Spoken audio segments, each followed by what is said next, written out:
Postman कोणी आहे का घरात? शिल्पा राणे आपणच का? हा तुमचं कुठं झालं? एक मिनिट.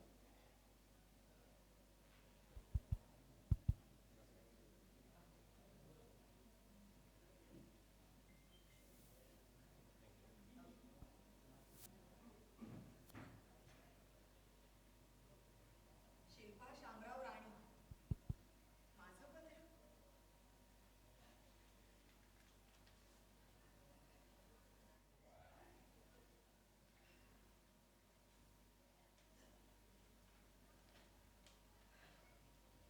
अक्षर अक्षर तर माझ्या मुलासारखंच आहे. प्रिय भगिनी शिल्पास, तुझ्या अभागी मुन्नाचा आशीर्वाद. मी कुठं आहे याचा विचार चिंता करू नकोस. मी आहे तिथं सुखात आहे, चिंता नसावी. मात्र तू सुखात असावीस हीच माझी अंतिम इच्छा आहे. येत्या 2 दिवसात तुला भेटायला नक्कीच येईन. खरं म्हणजे या फरारी जीवनाचा मला आता अगदी कंटाळा आलाय ग. पण थांबलोय केवळ तुझं लग्न पाहण्यासाठी. नाहीतर कधीच गजाआड झालो असतो. दादांचं बाबांचं मला काहीच वाटत नाही का. पुरी चिंता लागली ती फक्त तुझी. शिल्पा शिल्पा माझी आठवण येते का ग तुला, की राग येतो या मवाली खुनी भावाचा? पण शिल्पा, मला मात्र तुझी सतत आठवण येते ग. आणि वाटतं एकदाच पंखावरून फिरव तुझा हात. एकदाच पंखावरून फिरव तुझा हात. शेवटचे घरटे माझे तुझ्या मंदिरात. माझ्या आठवणीने रडू नकोस. वाईट वाटून तर मुलीच घेऊ नकोस. अगं वेडे, होणार होतं तेच झालंय. पोलीस हल्ली घरी येऊन तुम्हाला त्रास देतात असं कळलंय.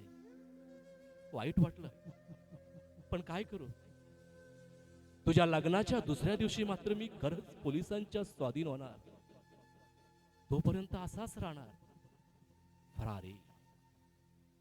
हे पत्र वाचून फाडून टाक. दुसऱ्या कुणास दाखवू नकोस.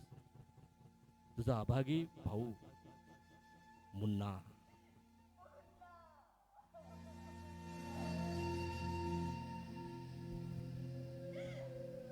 मुन्ना राजा, बहिणीला भावाची आठवण येणार नाही असं कधी होईल का रे? या जगाच्या दृष्टीने तू कितीही वाईट असलास तरी तुझी ही बहीण तुला कसं वाईट म्हणेल रे? अरे अरे ही बहीण तुझी आतुरतेने वाट बघतीये रे. लवकर ये मुन्ना, मुन्ना लवकर ये.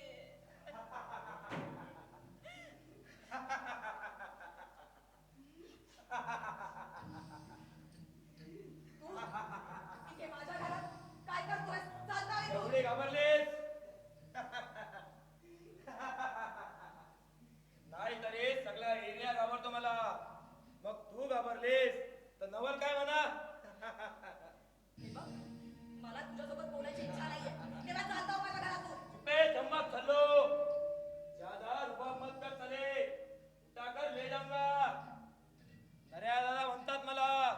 ए, दादा असेल तू तुझ्या गल्लीत, पण मी सुद्धा एका वाघाची बहीण आहे हे विसरू नकोस. त्या दिवशी सॅबी समोर आला ना म्हणून वाचलास तू, नाहीतर माझ्या मुन्नाने तुझी चाचणी बाहेर काढली असती.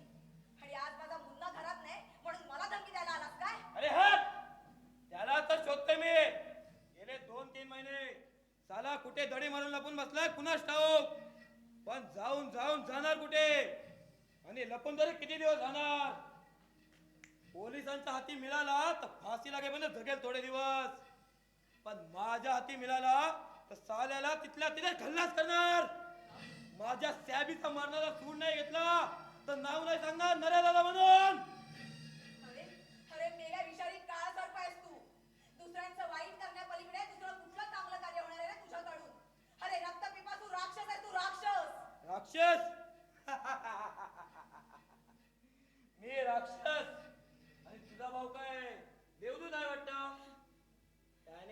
साहेबीचा खून केला त्याचं काय? खून करून तो पुण्यवान आणि मी पापी काय? साहेबीच्या म्हाताऱ्या आई वडिलांनी आणि त्याच्या पाठच्या बहिणीने मुन्नाला दिलेला शिवाशाप त्याला बांधल्याशिवाय कधीच राहणार नाही. समजलं ना? अरे पण शेवटी तुझ्या मनासारखंच झालं ना. इकडे सगळेजण तुला घाबरतात. भीत नव्हता ना तो फक्त माझा मुन्ना, पण आता तोच फरारी झालाय आणि आणि तुझा रस्ता मोकळा झालाय. ए तुझ्या भावाच्या दादागिरीला तेंबा माझ्याजवळ मिळू नकोस. एवढा डेअरिंग बाज आहे मग भित्ते बागोबाई जागा लपून का बसलाय? अरे असेल हिंमत तर हे म्हणावं खुल्लम खुल्ला राडा करायला. साल्याचे तलवार उद्या दोन तुकडेच करतो आणि देतो गटाला फेकून. सिंहाने पाठ फिरवली ना की तुझ्यासारखी माकडं अशीच वाकुले दाखवतात, पण तो सिंह जर समोर आला ना तर भीतीने पळ काढतात. तसा तुझी ताकद ना त्या दिवशी सगळ्यांनी बघितली आहे. उगाच माझं तोंड उघडायला लावू नकोस. पोलीस पाठीमागे नसते ना तर माझ्या मुन्नाने तेव्हाच तुला इंदा दाखवला असता, पण दैवाने त्याला साथ दिली नाहीये आणि म्हणून तुझ्यासारखा पिसाळलेला कुत्र्याला बोकाट सुटलाय. ए छम्या तोंड सांभाळून बोल. आपली खोपडी सरकली ना का बाई माणूस कोण ते आपण ओळखत नाही. चल हात वेळेला तुला पण इथल्या इथं आरपार करून टाकेल.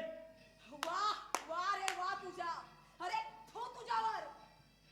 अरे अरे माझ्यासोबत दादागिरी करण्याआधी ना जा जा जरा हातामध्ये बांगड्या घालून ये, म्हणजे माझ्या बरोबरीचा तरी वाटशील तू. असं या नऱ्या दादाचा अपमान याचा बदला घेतल्याशिवाय राहणार नाही मी. अरे जा रे जा. तुला काय करायचं ते कर. या इतर बायांसारखी मला डरपोक समजू नकोस. तुला घाबरून लपून बसणारी ही शिल्पा नाहीये, कळलं ना? यापुढे मी काय करणार आहे ते दिसेलच तुला, पण त्यापूर्वी त्या मुन्नाला नेस्तनाबूत करणार आहे मी. तेव्हा बोल कुठे असतो तो? मला माहिती नाही. तू त्याची बहीण आणि तुला त्याचा पत्ता माहित नाही. खोटं बोलू नकोस. खरंच सांग कुठल्या एरियात लपलाय तो? एकदा सांगितलं ना मला माहिती नाही म्हणून. गेल्या 3 महिन्यात इथे आलेला नाही तो. नाही नाही नाही समजलं आता. आता चालता माझ्या घरातून. आता येतो, नंतर योग्य संधी पाहून पुन्हा येईल. नाही तुला जबरदस्तीने उचलून घेऊन गेलो तर नावाचा नऱ्या दादा नाही. मग बघतोच तो साला मुन्ना किती दिवस अबू राहत होतो. मग धावत आहे असे तिथून आपल्या बहिणीची अब्रू वाचवायला. पण तो येण्या अगोदरच त्याच्या बहिणीची अब्रू लुटलेली असेल आणि नंतर त्याचं मरणही जवळ आलेलं असेल. येतो मी, तयारीत राहतो.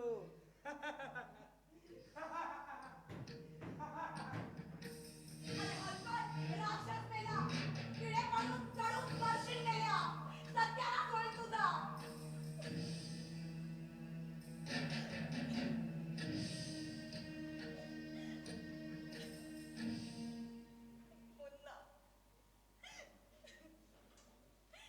मुन्ना राजा येणार आहे परत.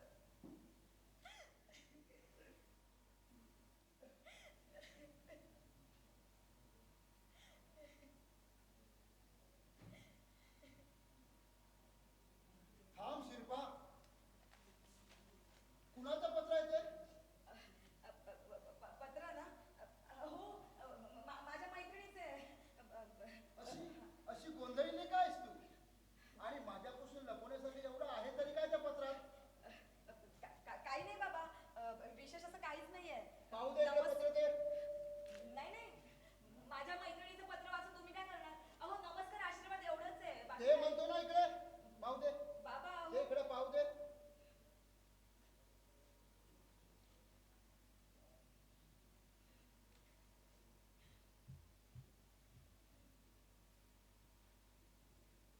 मुन्ना, मुन्ना बेटा कुठे आहेस रे तू? कसा आहेस? काय करून बसलास रे राजा? काय करून बसलास? खरंच आशेची मंदिरे म्हणजे वाळूच्या किल्ल्यासारखी असतात. हा हा म्हणता उद्ध्वस्त होणारी. तसं नसतं तर माझ्या शिल्पाची अशी वाट लागली असती का? माझ्या मुन्नाला इंजिनियर नाही तर डॉक्टर करायची इच्छा होती माझी, पण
बघितलास नाही तर वलकेल कशा? आम्ही तुमचे मुन्नाचा दोस्त आहे बाबूबाई जैन. पण माझी एवढी आत्याने चौकशी करणारे तुम्ही आहात कोण? आम्ही तुमच्या मुन्नाचा दोस्त आहे.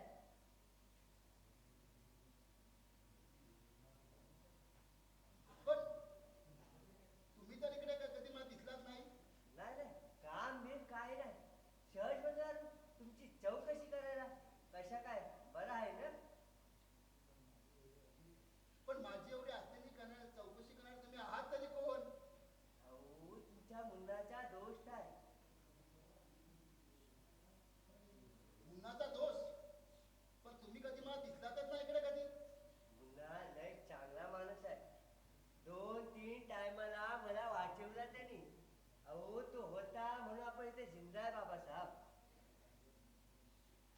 चांगल्या माणसाच्या नशिबी जसे लाचार दिवस जगण्याची पाळी येते, त्यावेळी त्याने माझं ऐकलं असतं तर आज ही वेळ आली असती का? नाही आली असती. नाही आली असती. मुन्ना कधी मध्ये येते काय? लय ती झाला त्याला बघावं वाटला. असे शंकेने बघू नका बाबासाहेब. आम्ही काय पोलीस लोकच्या खबऱ्या नाही. मुन्नाचा खरा खुरा दोस्त आहे. ते सामनी दोस्ती करणशी मागून दगाबाजी करणं हे आपल्या रक्तामध्येच नाही. म्हणून विचारते बाबासाहेब, इकडे येते का कधी मुन्ना? नाही, गेल्या 2-3 महिन्यापासून इकडे आलेलाच नाही आहे. त्याच्या बी बराबर आहे. कशा येणार? ते पोलीस लोक सारखा शोधते त्याला. ते शाबीच्या बदली तो साला हलकटणाऱ्या तो मेला असता तर लय बरा झाला असता. साला पुऱ्या एरियाला तकलीफ देते, पण त्याला पण बोलीत नाही. त्याची दुश्मनी महागात पडली माझ्या मुलाला. त्याच्या बरोबर मारामारी झाली आणि मोठ्या सगळं मला माहिती आहे बाबासाहेब. तेव्हा आम्ही आलाय तुम्हाला मदत करायला.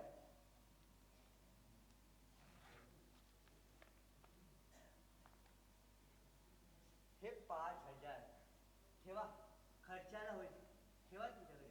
नाही भागूबाई, एवढी माझी आपुलकी दाखवली, आभारी आहे मी तुमचा. तुमचे पैसे तुमच्याकडे ठेवा. मुलाच्या दादागिरीवर तुमची मदत घेऊन जीवन जगणारा लाचार बाप मी नाही आहे. ठेवा ते पैसे. आपल्या समाजमध्ये काय नाही गडबड झाला आहे बाबासाहेब. आपल्याला लाचार कोण बोली? अहो मुन्नाचा मोठा भाव बी तसा. तुम्ही बी घरीच असते तेव्हा मुन्नाचा दोष म्हणून आम्ही आलाय. माझा ऐका बाबासाहेब, हे पैसा ठेवा. नाही भागूबाई, माझा निश्चय कायम आहे. उपाशी मरेन, पण कुणाची लाचारी पत्करून कुणाचीही लाचारी पत्करणार नाही. ठेवा ते पैसे. या तुम्ही. आता मग आम्ही काय बोलणार? बरं ते शिल्पाबेन कुठे दिसत नाही, बाहेर गेले काय? आहे आता. शिल्पा, ए शिल्पा. काय बाबा? भागूबाई आले.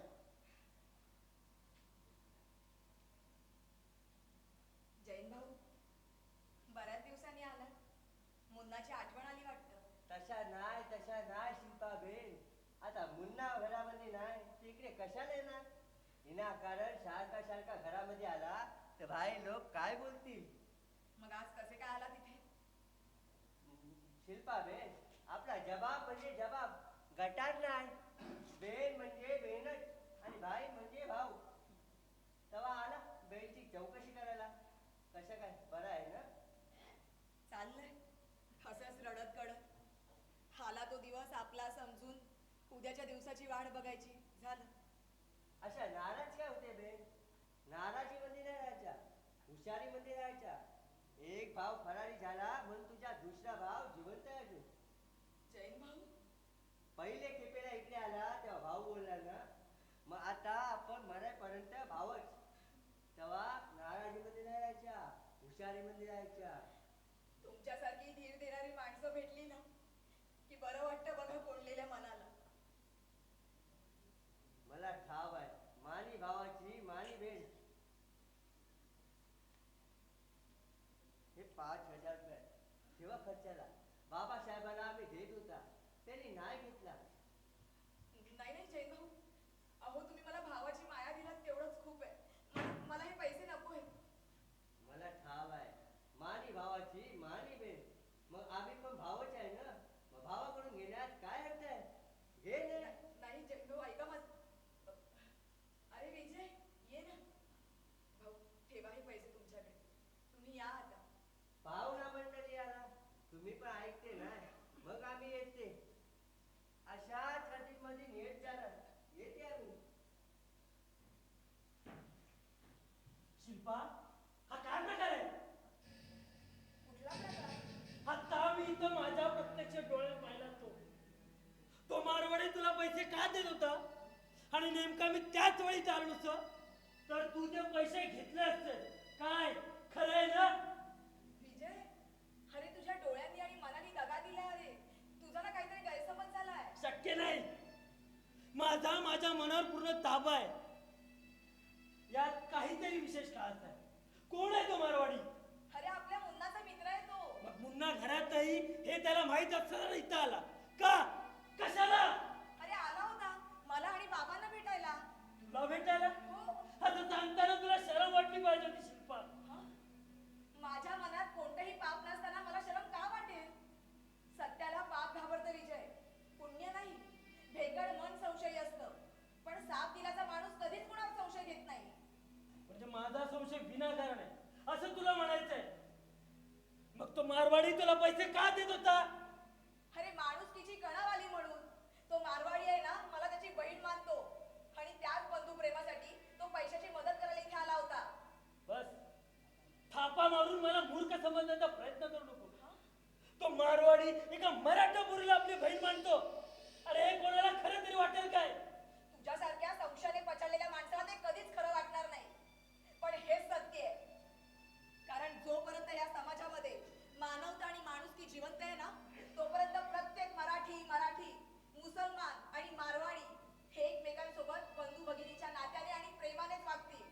कारण शेवटी श्रेष्ठ आहे ना ती मानवता आणि माणुसकी. बस तुझं हे तत्वज्ञ ऐकण्यावेळी मी माझी बुद्धी घाण ठेवली नाही आणि तेवढा वेळ सुद्धा नाही मला. झालं तर ठीकच झालं म्हणा. जे मी माझ्या प्रत्यक्ष डोळ्याने पाहिलं ते तुला तुला नक्की काय म्हणायचंय? ऐकायचंय तुला? तर मग आई, तो असेल मुन्नाचा मित्र पण तो तुझा भाऊ नाही. वेळोवेळी तो इकडे येतो, तुझ्यावर पैशांची उधळ करतो आणि तू त्याला स्वतःचं शरीर. विजय, खबरदार असं घर ओळखलं असतं. अरे स्वतःच्या होणाऱ्या पत्नीबद्दल असं घाणेरडं बोलताय ना, आणि तिच्या चारित्र्यावर संशय घेताना शरम वाटायला हवी होती तुला. कशाला एवढं शिकलास? अरे आग लाव तुझ्या शिक्षणाला. माझं शिक्षण, माझं शहाणपणा याबद्दल तुला चर्चा करण्याची काहीच गरज नाही. आजपासून माझा विषय सोडून दे. यापुढे आपल्या दोघांचे मार्ग वेगळे असतील. कारण मी तुझ्यासोबत लग्न करणार नाही.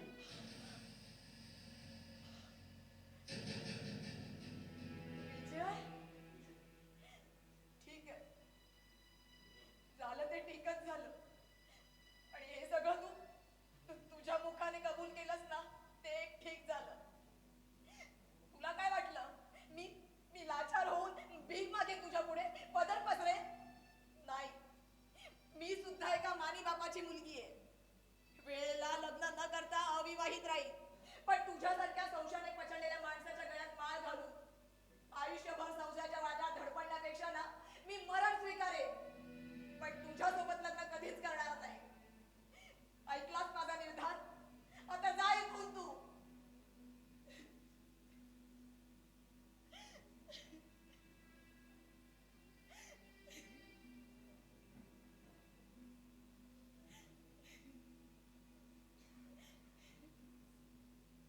विजय,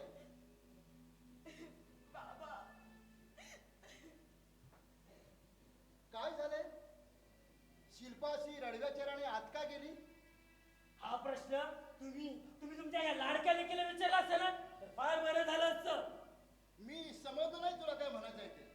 अरे तुमचं काही भांडण झालं का? होय, भांडणच झालंय आणि तेही अखेरचं.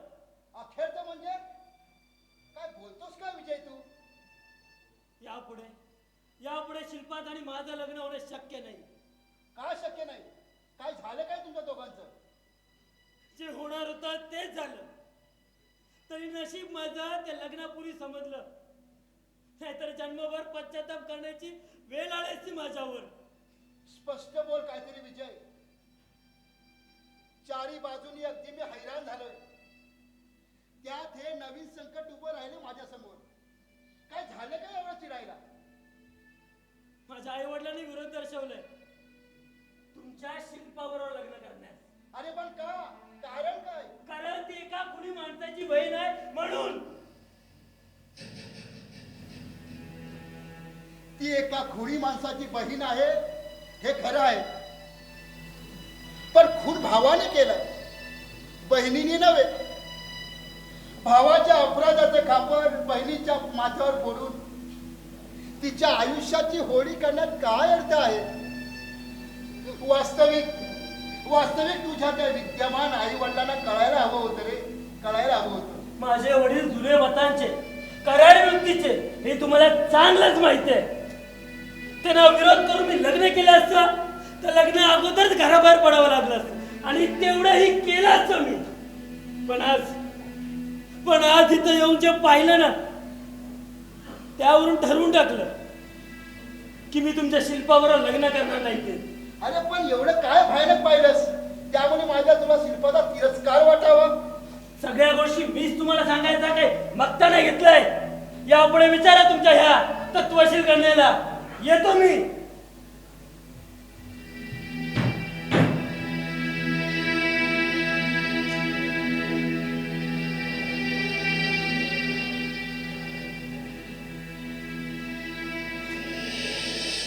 शिल्पा, हे शिल्पा, काय झालं तुमचं? काय म्हणताय? त्या विजयने लग्नाला नकार दिला तो? झालं ते ठीकच झालं बाबा. तसंही त्याच्यासोबत लग्न करून आयुष्यभर पश्चाताप करण्यापेक्षा अविवाहित राहिलेलं काय वाईट आहे? पण एवढं झालं तरी काय तुमच्या दोघांचं? अहो थोड्या वेळापूर्वी ते जैन भाऊ इथे आले होते, माझ्यासोबत बोलत होते. तितक्यात विजय आला आणि त्याने आमच्या दोघांवरही संशय घेतला. मी त्याला समजवण्याचा खूप प्रयत्न केला, पण तो माझं काही ऐकायलाच तयार नव्हता. शेवटी त्याने सांगितलं की आपलं लग्न होणं शक्य नाही. मग रागाच्या भरात मी सुद्धा खूप काही बोलले त्याला. असं बोलून कसे जमेल पोरी? आपला वधूपक्ष. थांब, मी त्याची समजूत काढतो मी त्याची. नाही बाबा, माझं लग्न नाही झालं तरी चालेल, पण माझ्यासाठी तुम्ही त्याच्या पुढे लाचारी पत्करायची नाहीये, आधीच सांगून ठेवते. शिल्पा, वेळेला थोराला सुद्धा लहानासमोर रांगत जावं लागतं पोरी. बिजू तसा तू लहान आहे, अजान आहे. रागाच्या भरात काही कमी अधिक बोलला असेल. थांब, मी त्याची समजूत काढतो. ऐकेल तो माझं. तू काहीही काळजी करू नको, ऐकेल तो माझं. मी समजूत काढतो त्याची. नाही बाबा, येतो मी, समजूत काढतो. काही काळजी करू नको पोरी, काही काळजी करू नको.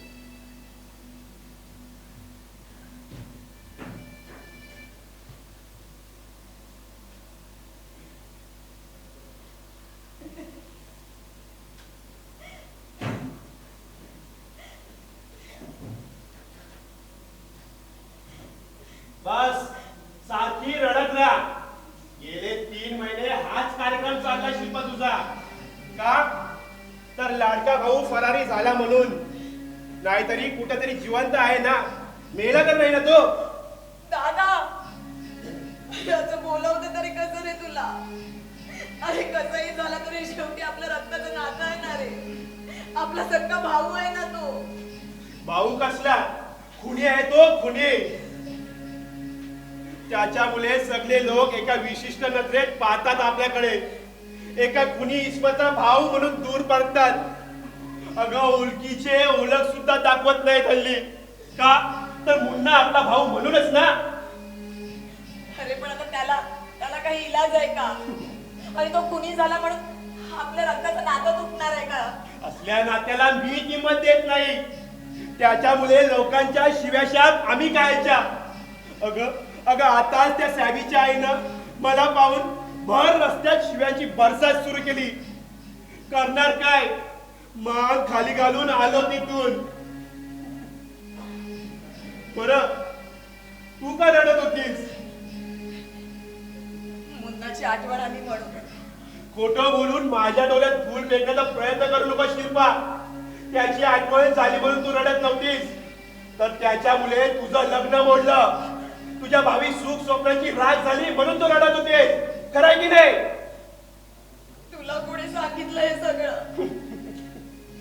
म्हणजे हे खरं आहे तर आता तरी शहाणी हो आणि त्या मुन्नासाठी रडायचं बंद कर.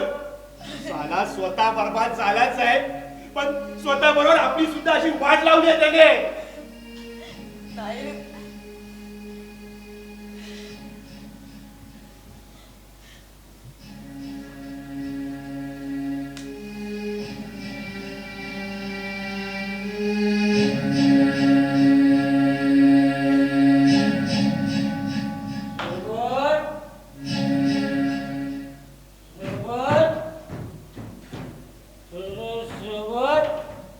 बोल. मी आलोय. गोट्या. येऊ काय? अरे ये ये आत ये. अरे हे काय, कशाला पितोस एवढी मारायला? राप राम नको बोलू रे. मारायला कोण पितो? मजेसाठी पितो. कोणी कोणी गम गम होतय म्हणून पितो, तर कोणी आनंद होतय म्हणून ड्रिंक करतो. सब जमाना रंगी बिरंगी छे. ए बाबा, तू कुठल्या तरी एकाच भाषेत बोल, समजेल मला. सगळ्या भाषांची खिचडी नको करूस. कसली भाषा घेऊन बसलास यार? साला आजकाल सगळा वांदा झालाय. आमचा मुन्ना नाही पण मजा नाही. रोज तो साला दादागिरी करतो. त्या नाऱ्याची पोरं तर जाम चढून गेलीत रे. त्या बाहेरच्या भानगडी मला ऐकायच्या नाहीत. तू इथं कशाला आलायस ते सांग. आलो असंच मुन्नाची चौकशी करायला. या अशा अवस्थेत? वा रे वा. अरे काय रे गोट्या, ही अशी मरणाची दारू पिऊन तुझे घरचे तुला काहीच बोलत नाही? काय काम धंदा तू करतच नाहीस? अरे आई वडील काय बोलणार? वेळासारखा तू काहीतरीच भलताच प्रश्न करतोस. अरे आई वडील असते तर मी असा झालो असतो काय? म्हणजे तुझे आई वडील? आई वडील दोन्ही मी 12-13 वर्षाचा असताना ऊपर गया. मैं नीचे रह गया. चुलत्याने मारून मुकटून सांभाळलं आतापर्यंत. कसं तरी नाही शिक्षण नाही नोकरी. दोस्ताबरोबरच फिरायचं, भरपूर पेयाचे. चुलत्याला या नाही तर येतो, नाहीतर कुठल्या तरी दुकानाच्या पायरीवर स्लीप व्हायचं. चुलता येतो, 2 कानपटात मारतो मला आणि घरला घेऊन जातो. रेड्याला ओळीत देतात ना तस. आणि सुबोध तू विचारतोस आई वडील आहेत काय? अरे आई वडील असते तर मी वेगळाच दिसला असतो रे, वेगळाच. अरे पण अजून वेळ गेलेली नाही. तू ही दारू सोड आणि एखादी नोकरी कर, मग बघ तुझी जिंदगी एकदम बदलून जाईल. ते जिंदगी सब बकवास है यार, सब बकवास. अरे या स्वार्थी दुनियेत कोण कुणाचा नाही. नौकरी है किधर दोस्त? सबको नौकरी मिलता तो सब पुलिस स्टेशन के लोक रिकामी झाली असते. आणि निम्मे पोलीस वाले बेकार. समझले ना?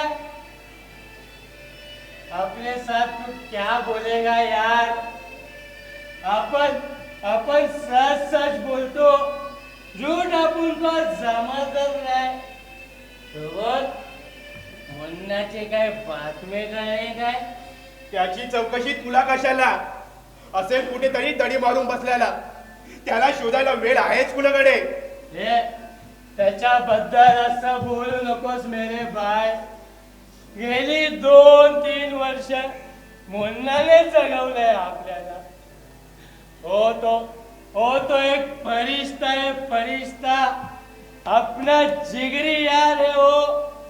मग तू सांग सुबोध, यारची यारी ज्याला कळली नाही तो दोस्त कसला? आपण तो खात्री आहे, एकदम खात्री आहे. कोर्टात आपला मुन्ना निर्दोष सुटणार. साला आपण वकीलच एकदम मोठा करणार. हा त्याला खूप वेळ आहे अजून. मुन्ना अजून फरारीच आहे, पोलिसांना सापडलेलाच नाही.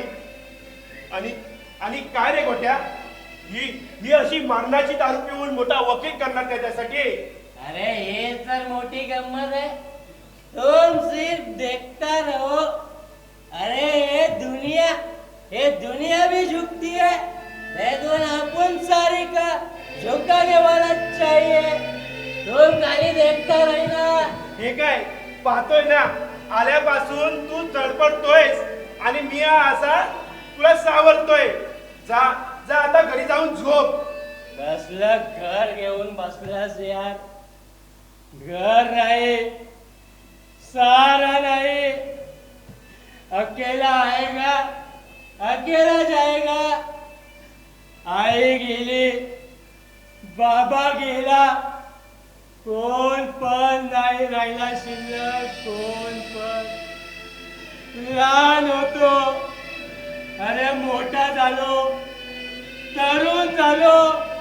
वाटलं होतं माझं लग्न होईल, बायको येईल, मुलं होतील, मला बाबा म्हणतील. अरे पण कसलं काय? अरे कोण आपली पोरगीच देत ना मला. अहो कुणाची तरी बायको द्या मला, बायको. मग बघा मी कसं करतो ते. ए बाबा, तू आधी ही दारू सोड, मग बघ यांच्यापैकी कोणीतरी तुला एक बायको नक्की देईल. तू हसतोय? नाही मी रडतोय? नाही. अरे एक वेळ मिळालेली बायको सोडून दे, पण दारू कधीच नाही सोडणार. आईला रस्त्याला फोड लावलेत. जो बाटलीने बाटला तो संसारातून उठला. आपण कुठे उठलोय सुबोध? आपण कुठे उठलोय? आपण तर रोज बसून दारू पितो. सुबोध, तू पण मारणार काय तोडे? नाही, ही जमत नाही. अरे मग कुठले पाहिजे ते दे. फक्त तू बोल, दारूचा एक ग्लास करे लाईफ खाल्लास? सब झूठ है, सब झूठ. दारूचा एक ग्लास करे लाईफ फर्स्ट क्लास. काय बरोबर ना? आता बरोबरच बनायला पाहिजे. चल, हे तत्वज्ञान झाले असेल तर उठ. मी तुला घरी सोडतोय. उठ रे बाबा, उठ.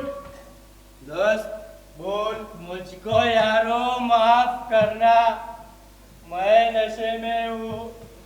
कोई मुझको संभालना. मी आहे. अरे लटपटाता चलता हूँ, कोई मुझको संभालना. मन में समझाओ, मुझको एक दिन जाना. दोस्त गम मिटाने के लिए पीता हूँ. दोस्त गम मिटाने के लिए पीता हूँ. मुझको यारो माफ करना, मुझको यारो माफ करना. अरे बाबा, हा मला पाडवशी. एक मिनिट उभा राहा, स्थिर उभा राहा. ये. अरे तू कोण? अरे तू कोण?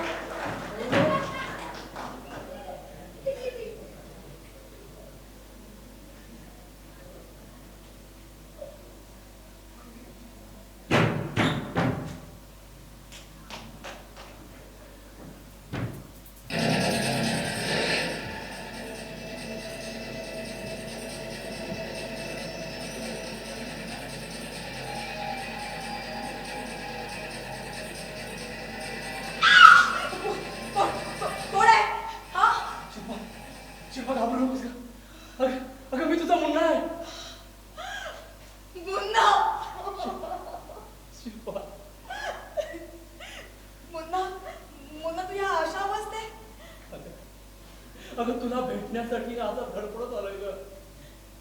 पोलिसांना फसवण्यासाठी हा असा वेश परिधान केलाय. शिल्पा, शिल्पा बरी आहेस ना तू? गेले 3 महिने कुठे होतास तू? असा असा जगाच्या पाठीवर कुठेतरी. शिल्पा, अगं अगं आता माझ्यासाठी रडू नकोस का? तुझ्या तुझ्या लग्नाचं काय झालंय? अगं त्यासाठी थांबलोय मी. काय म्हणतोय विजय? विजयने आमच्या लग्नाला नकार दिलाय. अरे काय काय सांगतेस काय? मी मी एका खुनी भावाची बहीण आहे, म्हणून त्याच्या आई वडिलांनी आमच्या लग्नाला नकार दिलाय. नाही नाही शिल्पा, शेवटी माझ्या पापाच्या पूजेचा प्रसाद तुला सुद्धा मिळाला म्हणायचा. देवा, अरे देवा, गुन्हा मी केला, त्याची शिक्षा माझ्या बहिणीला का? का हे जगच आणलंय, ही नीती आणली आहे, पण मी म्हणतो का? हे असं का? जाऊ देत मुन्ना, तू तू शांत हो. आता असं ओरडून मनस्ताप करून काही उपयोग होणार नाहीये. अरे अगं पण माझ्या मुले तुझ्या आयुष्याचं होत असेल ना वैराग वालवण मला पावणार नाही, ते मी सहनच करू शकत नाही. माझ्या मुले तुम्हाला लागलेला डाग. विजय, विजय कुठे भेटेल मला यावेळी? घरी असेल का तू? आता त्याच्याबद्दल मी तरी काय सांगू. अरे पण मी तर म्हणे तू त्याला भेटायलाच जाऊ नकोस, कारण तो ऐकून घेण्याच्या मनस्थितीतच नाहीये. आणि शिवाय पोलीस सुद्धा दिवसातून 4-4 वेळा तुला इथे शोधायला येत असतात. पोलिसांची आता मला मुलीच भीती वाटत नाही ग. आज ना उद्या ते मला पकडणार. चिंता सळते तुझ्या लग्नाची. नाही नाही मुन्ना, तू माझ्या लग्नाची चिंता अजिबात करू नकोस. माझं लग्न नाही झालं ना तरी चालेल, पण राजा तू लवकर आपल्या घरी परत ये रे. लवकर घरी परत ये.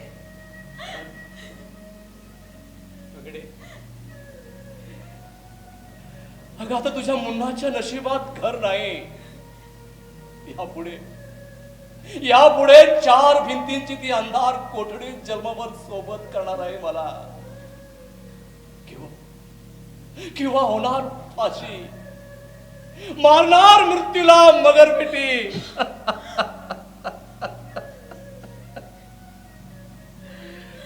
माया, प्रेम, मायेची माणसं, आनंद यापुढे माझ्या नशिबात नाही. द्वेष, मस्तर, शिव्या, शाप, दुःख, दुश्मनी या सर्वांना सोबत करीत करीत एक दिवस तुझा मुन्ना बेवारशी म्हणून कुठेतरी चिरशांती घेणार. नाही मुन्ना, असे जीव घेणे बोल बोलून तुझ्या या बहिणीच्या दुःखी हृदयाला हलकी पीळ पाडू नकोस रे. तुझ्या बहिणीचं हृदय तुझ्या विचाराने सारखं आक्रंदन करतय रे. तू फक्त घरी लवकर ये, लवकर परत ये राजा. शिल्पा, अरे त्याबद्दल तुला मी आता नाही सांगू शकत. मी त्या विजयला त्या 2 दिवसात भेटतो, त्याला विनंती करतो, वाटल्यास त्याचे पाय धरून. मुन्ना, स्वतःला हा एरियाचा बादशाह समजणारा, कधीही कुणासमोर न झुकणारा मुन्ना हे बोलतोय. हा शिल्पा, अगं तुझा तोच मुन्ना बोलतोय ग. फक्त या माझ्या लाडक्या बहिणीसाठी आज मी त्या विजय समोर नतमस्तक होणार. काय करणार, परिस्थिती तशी निर्माण झाली. नाही मुन्ना, हे बघ, माझ्या सुखासाठी त्या फालतू माणसाचे पाय तुझ्यासारख्या मानी भावाने धरावे, यासारखं दुसरं दुर्दैव ते कोणतं? माझ्या सुखासाठी तू कोणासमोरही नतमस्तक पाहायचं नाहीये. आणि ज्या दिवशी तू माझ्यासाठी लाचारी पत्करशील ना, त्या दिवशी तुझी ही लाडकी बहीण आत्महत्या करून या जगातून कायमची संपलेली दिसेल. शिल्पा शिल्पा अगं कसली भयानक शपथ घातलीस तू मला. ठीक आहे, मी तुझी शपथ नाही मोडणार. बरं, मी येतो आता. इथं मी नाही दासवर थांबू शकत. पुन्हा परत परत कधी येशील? असाच कधीतरी लपत शपथ पोलिसांच्या हाती सापडेपर्यंत येतो मी.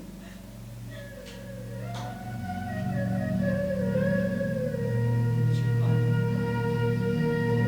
मी इथून फरारी झाल्यापासून तो नया कधी का आला होता? नऱ्या? नाही नाही, तो तो कशाला आता इथे येईल? तो आणि त्याच्यासाठी जरा कोणीच इथे आलं नव्हतं. त्याच्याकडे माणसं इथे येऊन तुम्हाला त्रास देत? नाही रे, कोणी सुद्धा येत नाही इथे. आणि हो, तुझे ते जैन मारवाडी ते आहेत मित्र ना, ते येतात तुझी चौकशी करायला. येतो मी. काळजी.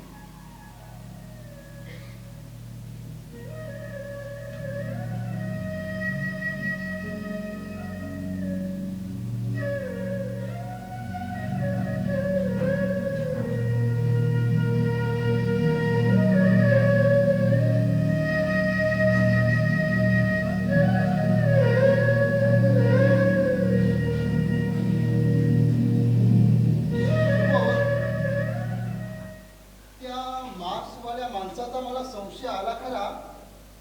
तो जिन्याने खाली उतरत होता आणि आपण वर येत होतो. तो आपल्याला पाहून दचकून क्षणभर थांबला आणि तिथून झटकन निघून गेला. मला असं वाटतं तो आपला मुन्नाच असावा. काहीतरीच काय बोलते बाबा. अहो, दिवसा डवल्या मुन्ना इथे येणं शक्य आहे का? शक्यच नाही. मला तर पूर्ण संशयच आहे. तो आपला मुन्नाच असावा. नसता विचार करून तुम्ही डोक्याला त्रास करून घेऊ नका बाबा. तुम्ही आज चला आणि थोडा आराम करा. शिल्पा, अगं हे शिल्पा. काय म्हणतोयस दादा? आणि हे काय बाबा, बाहेर काय बघताय? बाबा होय. अगं आताच जिन्यावरून वर येत असताना एक तोंडाला रुमाल आणि ही अशी कॅप घातलेला माणूस जाताना दिसला आणि त्याला पाहून बाबाला संशय आला की तो आपला मुन्ना असावा म्हणून. असावा म्हणजे काय? तो मुन्नाच होता. मुन्नाच असणार. तो आपला मुन्नाच असणार. होय बाबा, आपला मुन्नाच होता तो. काय शिल्पा? तो आपला मुन्ना होता? हो दादा, असा लपत छपत आपल्याला भेटण्यासाठी आला होता तो. माझी भेट झाली, पण दुर्दैवाने तुमची भेट होऊ शकली नाही. काय म्हणतो शिल्पा? कसा आहे आपला मुन्ना? बरा तरी आहे ना? आता काय बराच म्हणायचा बाबा. आपल्या तिघांबद्दल चौकशी केली, विजय बद्दल सुद्धा विचारली. मी सांगितलं त्याला. लगेच विजयला भेटायला चालला होता, पण शपथ घालून मीच त्याला अडवलं. हे खूप चांगलं केलंस पोरी. आणखी काय म्हणत होता ग माझा मुन्ना?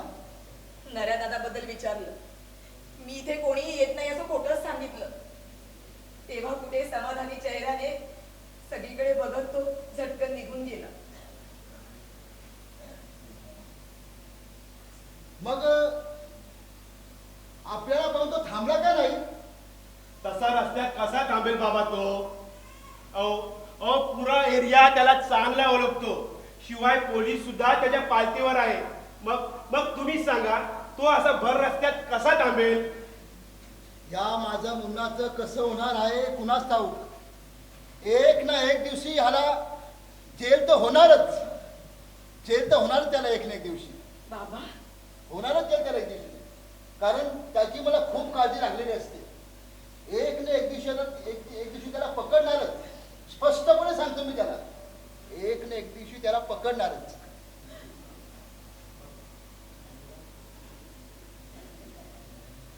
बाबा हो, काय बोलताय तुम्ही हे? मग काय करू तरी काय मी? या विचारधारा चाललेल्या माणसामध्ये करू तरी काय मी? बोल.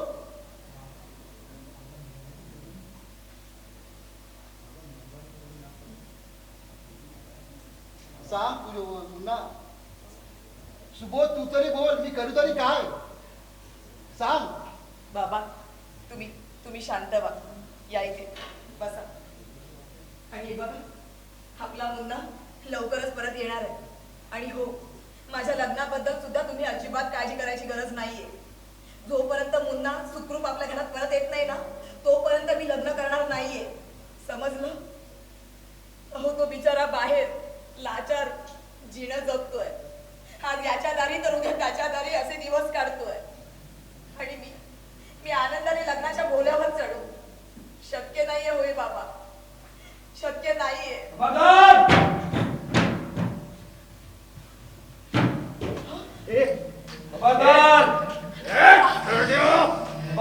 तुम्ही दारीवर आणण्याचा प्रयत्न केला तर इथल्या इथं गोळे घालून जीव घेईन मी त्याचा. बाय खाली गाडी तयार आहे, ड्रायव्हर साहेब. पुरी गॅंग आजूबाजूला पेरून ठेवलंय. शाबास. चारी बाजूला कुणी पोलीस का बच्चा? पोलीस वगैरे पोलीस नाही त्यावेळी. हीच वेळ चांगली आहे. तर उतार साडीला. नव्या उद्या आलास तर बघ, मेला जीवच घेईन मी तुझा. जीव घेणारी हत्यारं यावेळी आमच्या हातात आहेत, तुमच्या नाही. आज तुला जबरदस्तीने इथून उचलून घेऊन जाणार आणि माझा अर्धा सूड पुरा करणार.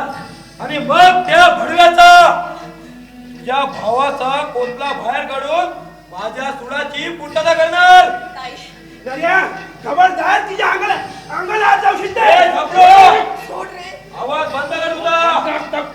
जास्त वटवट करशील तर कुपन इथला आरपार होशील. नर्या, वाटल्यास आम्हाला ठार मार, पण माझ्या पोरीचे अब्रू लुटू नकोस रे. अब्रू लुटू नकोस.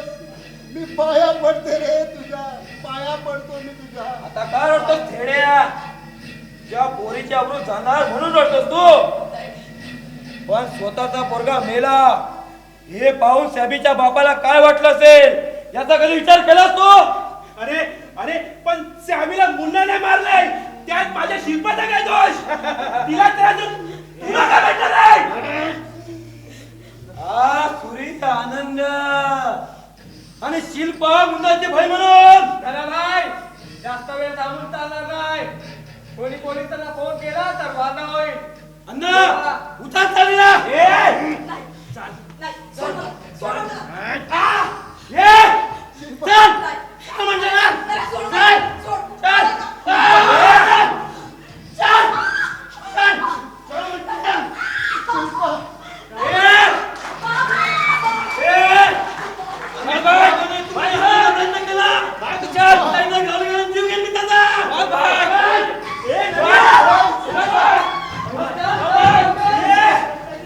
बाबा, हे नाही आरामी आहे. काम.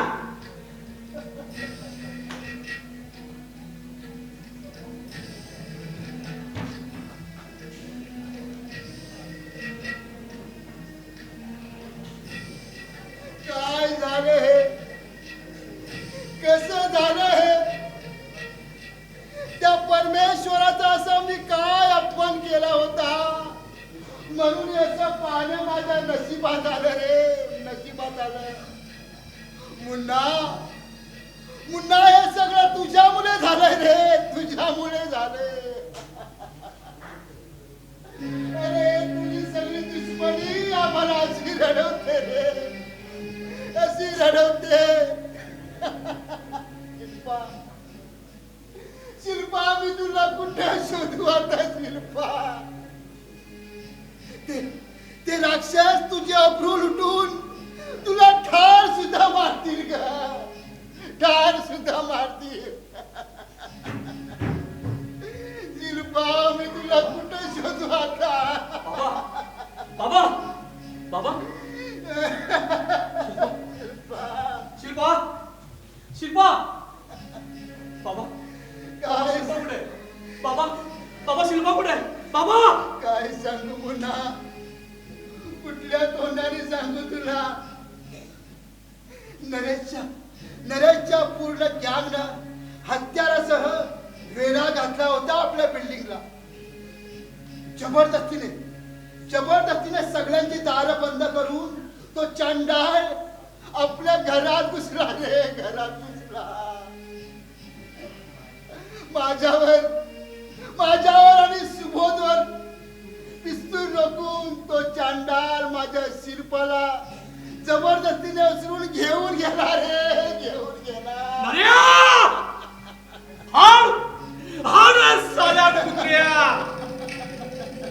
माझी शिक्षा माझ्या बहिणीला देतो काय? अरे हिम्मत असेल तर ये माझ्या समोर ये.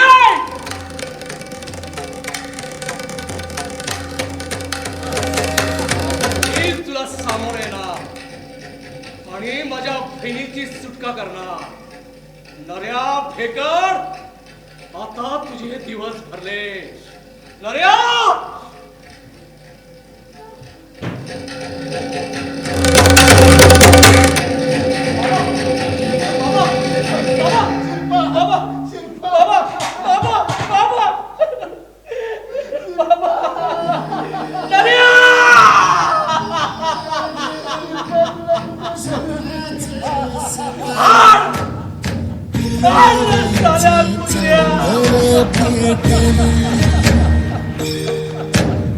बदललं सारं जगाचं वागणं नात्यात बी